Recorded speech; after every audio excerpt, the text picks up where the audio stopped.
And finally, the long-awaited rematch is going to happen. An epic fight between Goku and Beerus will unleash a huge impact. And this will happen at the request of none other than Zen-Oh himself, wanting something to pass the time. So, Goku quickly gives him this idea. What will happen in this great battle? Stay tuned to every detail of the video, which is just insane, guys. Go ahead and subscribe to the channel. Leave your like and turn on the notification bell. A long time ago in Dragon Ball Super, we were left with the following question. How much power did Beerus really show against Goku in his god form for the first time? In several animes, I see the following phrase, open quotes. Great warriors understand each other through fists, close quotes. This phrase carries a deep meaning, especially in universes like Dragon Ball, where fighting is not just physical, but symbolic. In many moments of the work, and also in several other martial arts or action stories, the fights between characters are not just about defeating the enemy. They are a silent conversation, an exchange of ideals, feelings, and even respect. So right there, Beerus didn't go all out of respect for Goku, just like Goku did against Vegeta back in the Majin Buu saga. When two great fighters face off, often words become unnecessary. The intensity of the exchange, the movements, the persistence, the way each one responds to the other, all of that conveys emotions and thoughts more clearly than any dialogue. A blow can carry pain, pride, gratitude, regret, or even silent admiration. It's almost as if, by crossing fists, their souls connect. In Dragon Ball, for example, moments like Goku versus Vegeta in the Saiyan saga, Goku and Hit in the Universe 6 tournament, or Jiren in the Tournament of Power, show exactly that. It's not just about who's stronger. It's about who they are on the inside. Sometimes, after an intense fight, they look at each other and don't need to say anything. They've already said everything with the blows exchanged. The fight becomes a means of understanding, of mutual revelation. It's something only those who live the fight can fully comprehend.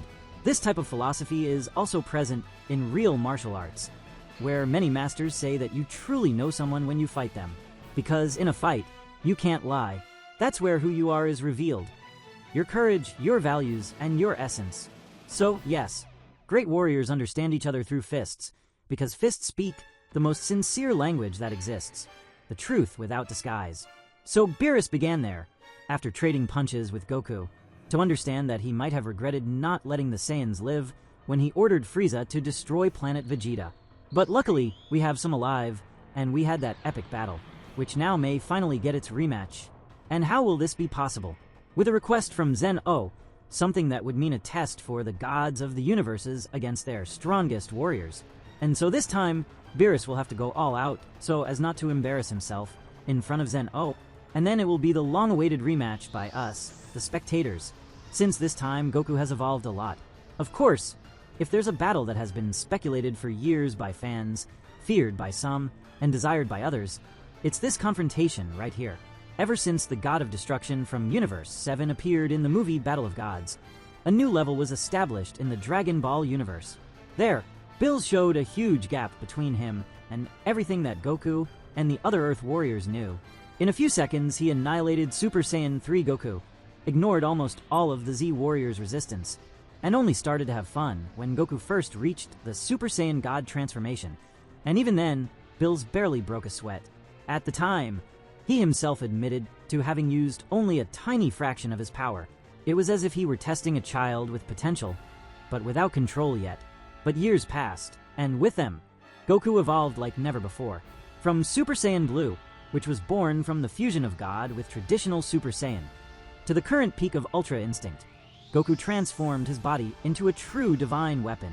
He no longer depends only on brute force or speed. He reached a mental and physical state where his body moves on its own, reacting without thinking. A refined art that not even angels master with absolute perfection. In the Tournament of Power, Goku gave the first glimpse of this power. Against Jiren, he almost achieved full mastery. And even though he temporarily lost the form afterward, it became clear that Goku had broken another barrier. As for Bills, even being one of the strongest characters in the universe, he lives a paradox. His power is terrifying, but his desire to evolve is faint. He's a millennial god of destruction, experienced, knowledgeable in the Hakai techniques, bearer of a divine key that few even understand. He doesn't need to prove anything to anyone, and maybe that's why he's stagnated. The nature of the gods of destruction is different from that of mortals. They are chosen, not necessarily the strongest in the universe, but the most balanced between power and destructive temperament. Beerus sleeps for decades, destroys planets out of boredom, and rarely engages in real combat. Even so, when he fought against other Hakaishins in a brief display in the manga, he stood out as the most skilled, defeating several of them alone, which confirms his above-average level even among gods. But there's an important detail. While Beerus kept that power dormant, Goku moved forward. He fought Jiren, Broly, Maro, Gas, and even faced Granola and Black Frieza, always advancing, even at the cost of his own body and peace. Goku is a born warrior, driven by the thirst for evolution.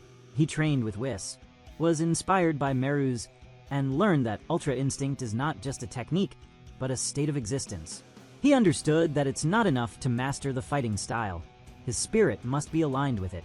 In the latest manga chapters, Goku began to shape Ultra Instinct to his own identity, finding a balance between divine reflex and his Saiyan essence.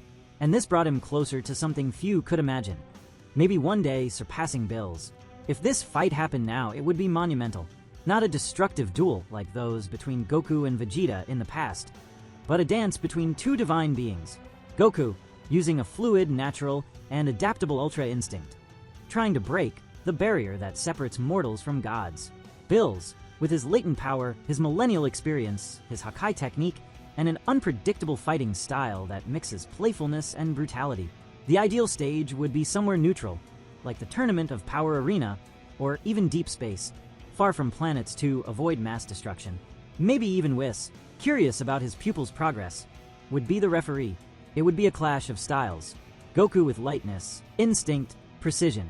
Beerus with explosions of destruction ki, raw speed, and sloppy but dangerous movements. Goku would have the advantage in combat reading and adaptation, while Beerus would maintain dominance through sheer accumulated power. At a certain point, Goku would likely push Beerus to the point of forcing him to use more than he has against anyone until now. And perhaps, at that moment, the balance would start to shift. Beerus, despite everything, may not be as far ahead as before. His lack of evolution, a result of centuries of laziness and routine, may be starting to weigh on him. He himself, upon seeing Goku's progress, even admitted that if mortals continue like this, it won't take long before they surpass the gods of destruction. And that is the essence of the Dragon Ball universe. Constant surpassing. What was unreachable yesterday, maybe just the next step tomorrow. If Goku continues at this pace, uniting instinct with emotion, experience with technique, and maybe even awakening a new level of Ultra Instinct that is his alone, he may indeed reach Beerus. And if he does, he can win. Maybe not easily, but with honor, showing that even the gods need to look at mortals with respect. After all, while Beerus slept, Goku dreamed and trained. Whenever Goku achieved something, Beerus was shocked, or perhaps just pretended to be. But during the Champa tournament, it became clear to him that Goku was indeed evolving very fast, and he understood that Goku's desire was certainly that rematch, and he kept it in his heart. Goku's use of Super Saiyan Blue with Kaio-Ken for the first time was marked by a mix of tension, daring, and pure determination. He knew exactly the risk he was taking, and that's what makes that moment so impactful within the Universe 6 tournament during his fight against Hit.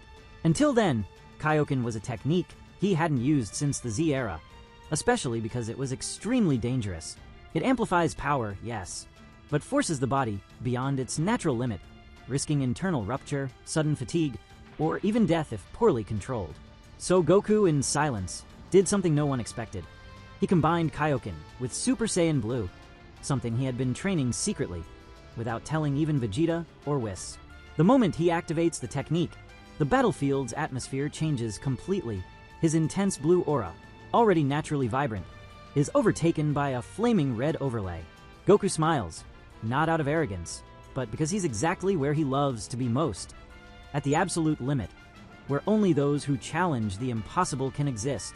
Goku revealed then that he had been trying to master this combination for some time, training carefully to avoid having his body torn apart. The idea of fusing Kaio-Ken with Super Saiyan Blue came from the need to have a hidden trump card aimed directly at Beerus.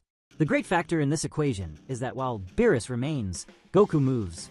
Ultra Instinct, after these events, born as a divine ability, is now being reshaped by a mortal. Goku started using it as an emergency state, a divine survival mode. But little by little, he realized this power shouldn't transform him into something else. It needed to make him more himself. And that realization is what made him dangerous to any celestial entity. Goku began to adapt instinct to his Saiyan essence, to his chaotic, unpredictable, emotional, and direct style.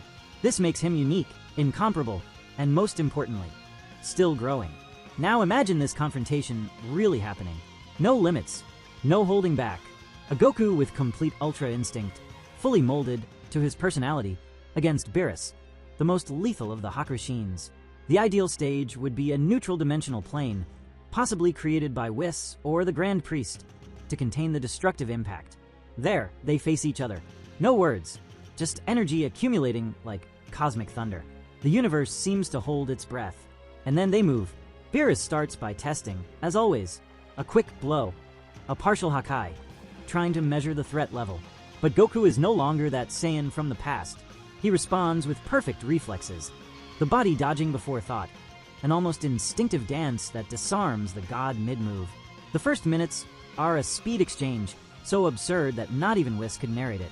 Space distorts, time seems to hesitate, and for the first time in millennia, Beerus tastes doubt. Then the fight escalates. Beerus activates his full mode, channeling true Hakai, a purple aura consuming everything around him. Goku in turn elevates Ultra Instinct to the limit, but not as a transformation, as a natural state of being. He doesn't shine, he just flows.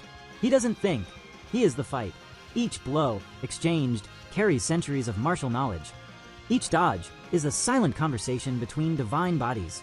Goku begins to land hits. Small blows, but they add up.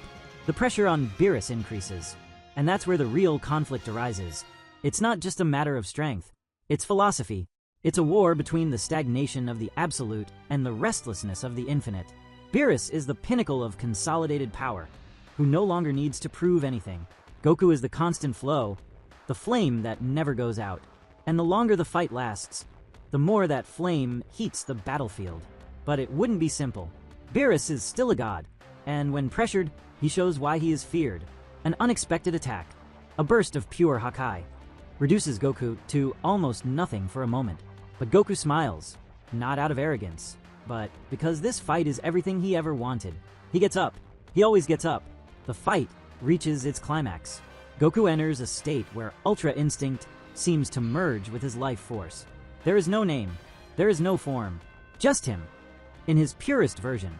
And for the first time, Beerus hesitates. For a moment, the god sees something he hasn't seen in a long time. The abyss between what is and what could be. Goku in that instant is no longer just a warrior. He is the reflection of endless evolution. And then, with one final attack, the two collide. And what does that mean for the future? It means that the universe no longer belongs only to the gods. That mortals, those who dream, who fall, who get hurt and get up, can shape the stars with their fists. And maybe, just maybe, Goku is opening a path that not even Xeno-sama foresaw. Because while Beerus is the now, Goku is the eternal becoming, the long-dreamed warrior of prophecy who will one day defeat him and show that the place of mortals is at the highest level. Will we have a saga of gods versus mortals? Who knows? Maybe in the future,